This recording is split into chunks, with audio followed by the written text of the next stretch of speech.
Well, good morning, and thanks very much, Jenna, for those warm words. I do not have too many scars. I think I survived, but it really is great to be here this morning. And let me just thank Perry for that wonderful welcome to Wurundjeri land.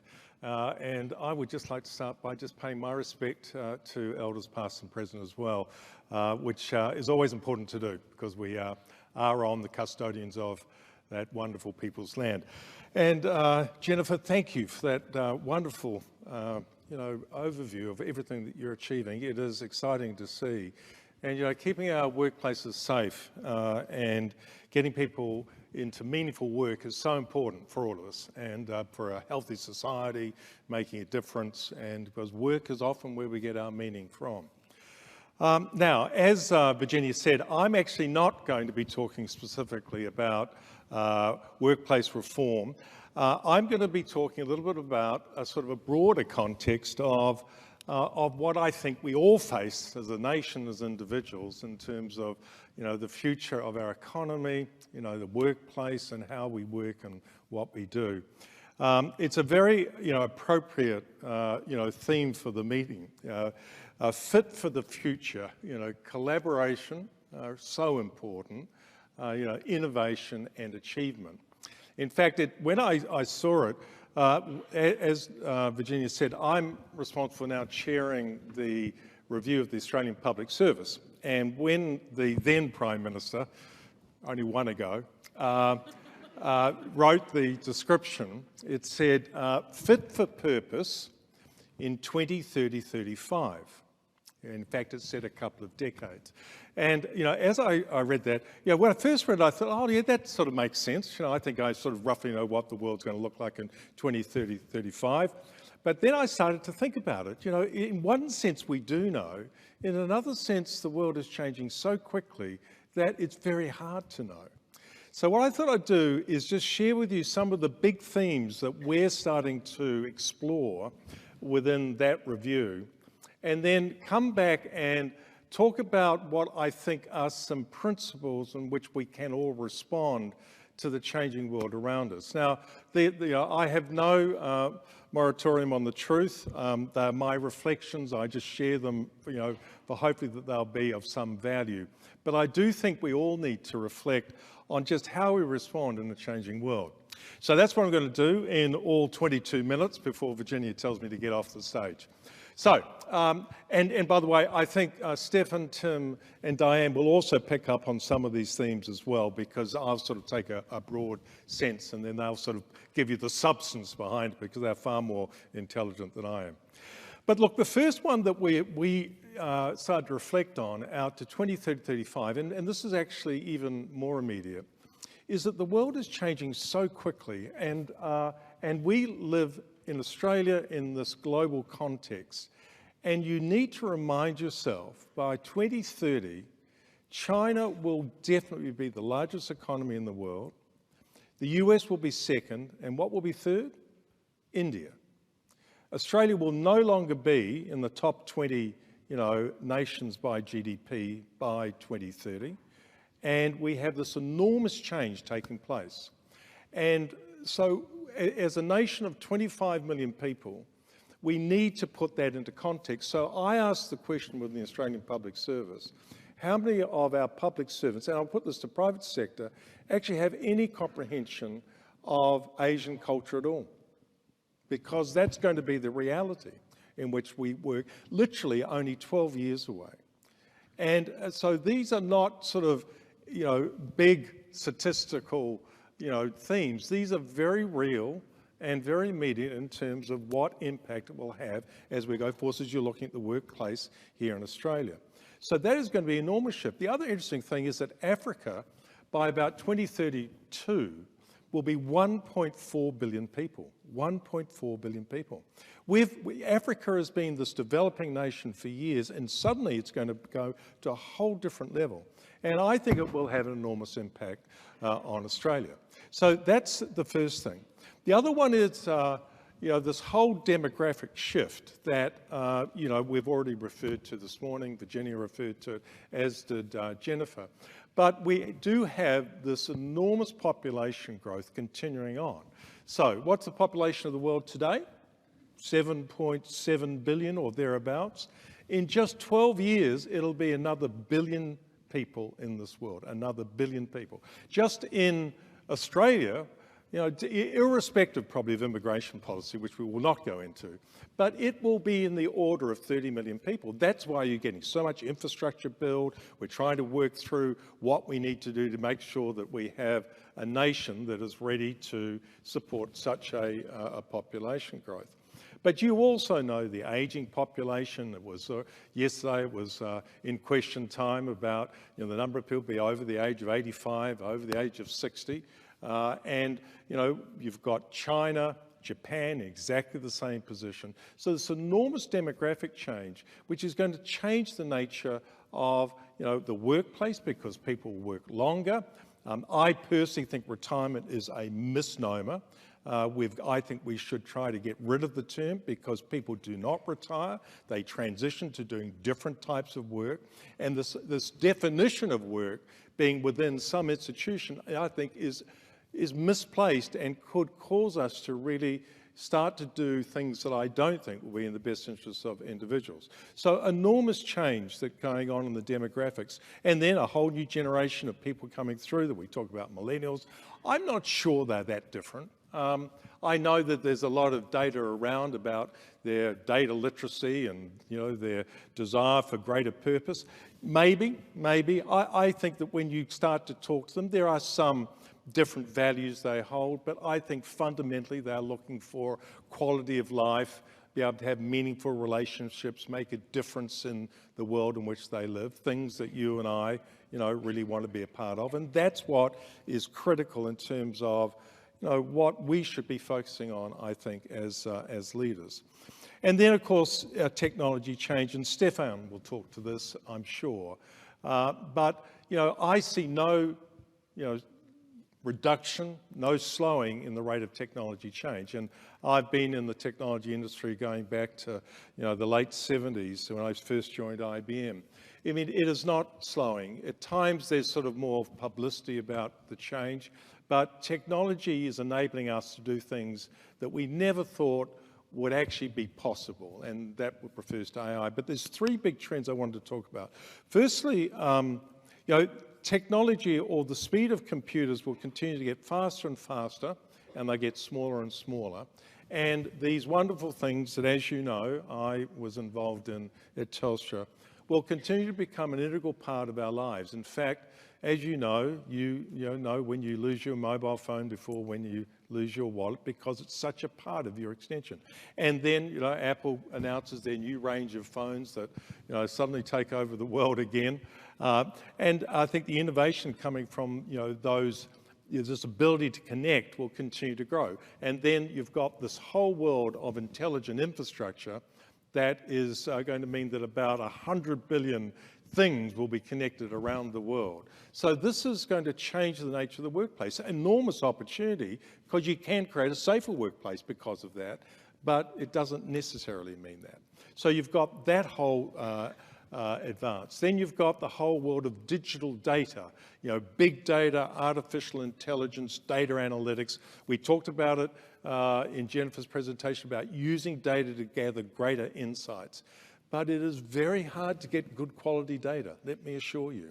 So be very careful in data analytics. If you don't have good quality data, you'll make very bad decisions. Now, that doesn't mean that it's wrong, but it is very important that you get good quality data and then you analyze it. I mean, just a couple of examples. I was across in the West just a couple of weeks ago, and this just sort of stresses to me just how important this is. So does anyone know the square kilometre array? Oh, some of you do. Not a lot, actually. Well, the Square Kilometre Array is this joint project of 12 nations around the world that they are looking for the origins of the universe. So remember there was about, I think it must be about 12 months ago, there was those pulses received that got quite a lot of publicity that we think was from the least near the origins of the universe. So we have, this is CSIRO, funded by you and me as the taxpayers of Australia. We have these 38 huge great dishes sitting out near Murchison in the west, and they are pointing at the sky, and they are looking for the origins of the universe, and then all that data goes down to the Palsy Compute Centre in Western Australia, Supercomputer Centre, and it's got data of something like 10 terabits per second just streaming down into Perth, and we're trying to make sense of it. But this is an enormous project. There's an equivalent set of array of dishes over in South Africa as well, and they're looking at the origins of the universe. It's fascinating. When you talk to the radio astronomers, they actually think, which is I think quite good, that the likelihood of humankind being on another planet in our wonderful universe is actually getting less, not more, because the sequence of events that actually caused us to be a multi-cell organism is actually getting more and more less probable. Fascinating, isn't it? I always thought it was going the other way. Anyway, but the point is that big data is really important. The other big project that we're doing at CSIRO is actually digitizing the Earth's crust. So one of the things that we've never been able to do with all that seismic data that we collect from, from the oil companies, but also from the geospatial centres, is actually how you put it all together and actually start to visualise what the Earth's crust is like. So, I mean, the theory being that you could go to Karratha, put on your Google glasses, and look up at the the few mountains that are there, not many, and actually you could see the stratification of what ore and where there's copper, etc., actually there. Amazing, isn't it? So we're doing some really, world-leading things. So technology change is really important. Also, then you've got the whole changing nature of work. As you know, I'm chair of Jobs for New South Wales, and we're looking at the future of work. Well, there's no question in my mind that the nature of work is changing. But more importantly, I think that that where work will be is going to be different. And I'm actually really encouraged. I am not a pessimist about the future of work. I know we'll talk about automation and we'll talk about automation of tasks. I actually have an incredible confidence in humankind.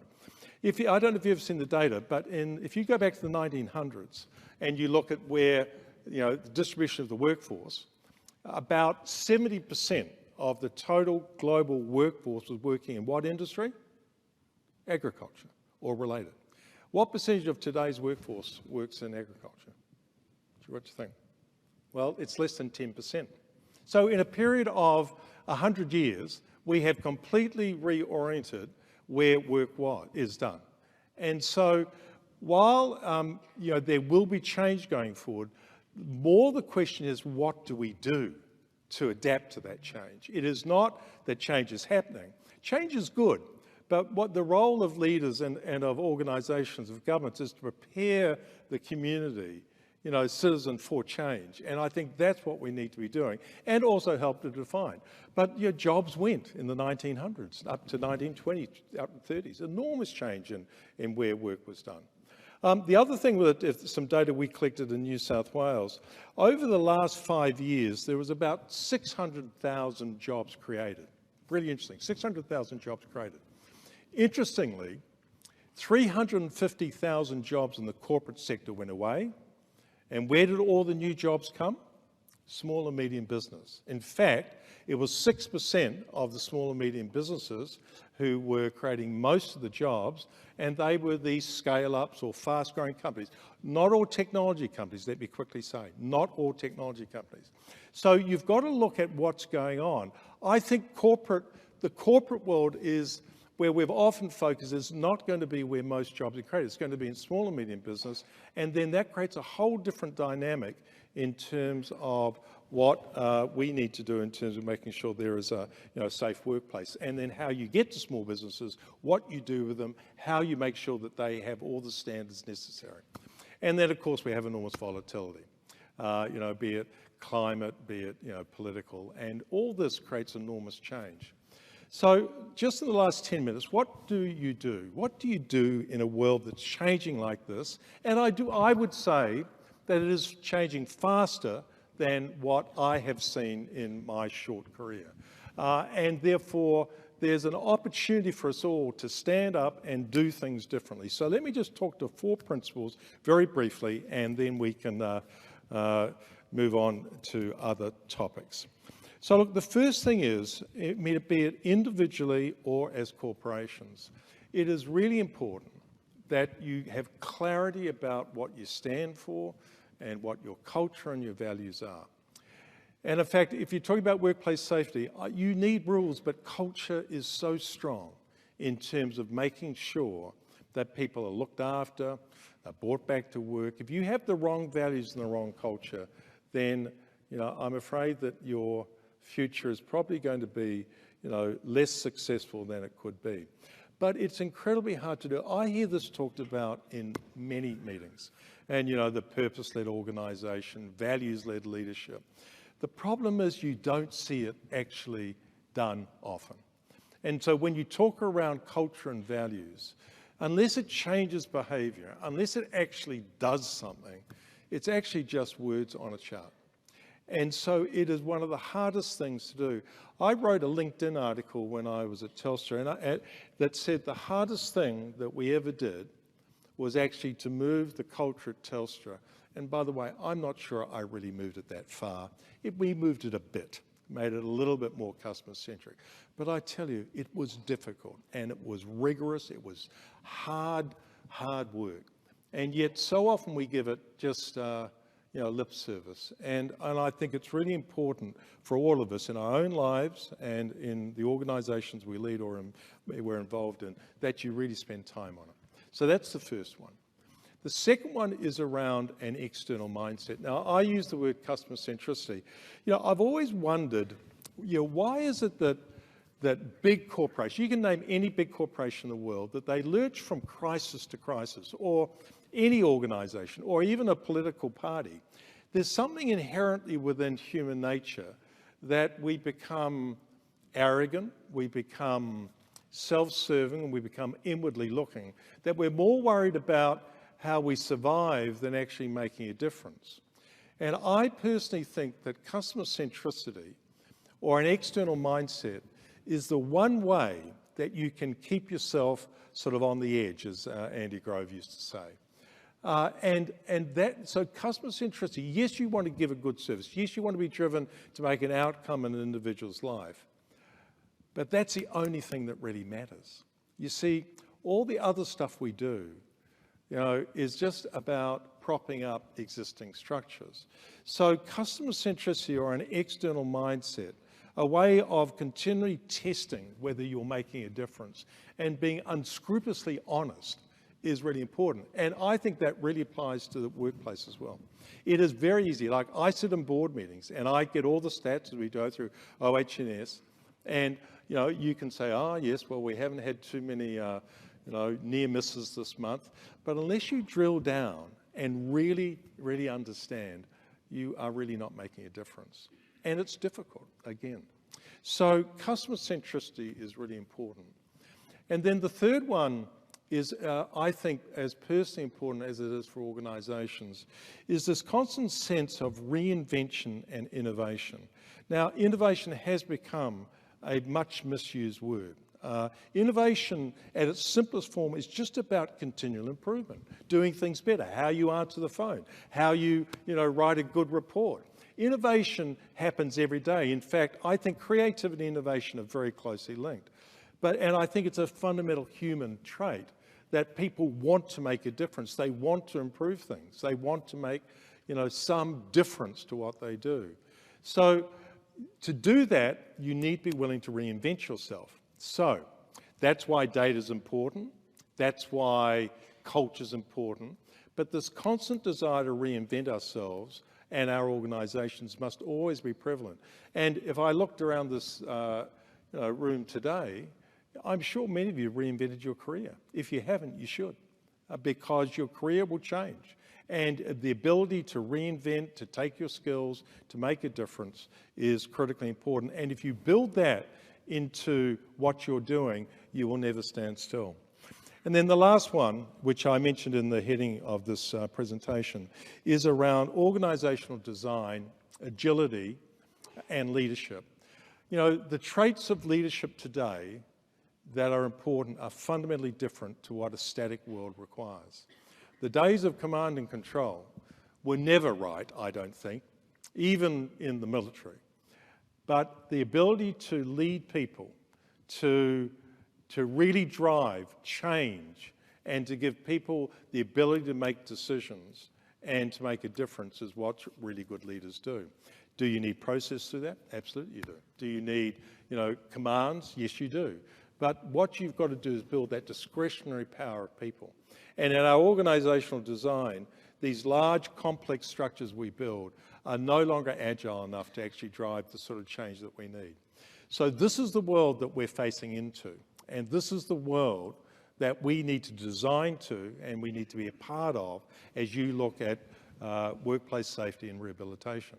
Because without understanding of that future, you can never be fit. And that's why it's so important. Now, just the last point before I pass over to Virginia. Look, there is this other question around the future of Australia and are we an innovative nation? And look, I actually do think, I think we're one of the most innovative nations in the world. You look at our mining, look at agriculture, look at many of the areas. However, we're not innovative in all areas. If you look at where we rate in science, we're in the top 10% of the world. But where we fall down is in two areas. Our ability to collaborate together, to actually work together, and that's across public, private sector and academics. We are one of the most siloed nations in the world, and we don't have people who flow between public, private and academic world. We've somehow got these demarcations that go on. And I think we need to solve that. The other thing is around commercialisation. For some reason, we're not good at really driving value from our innovation. Often we think that that's done somewhere else in the world.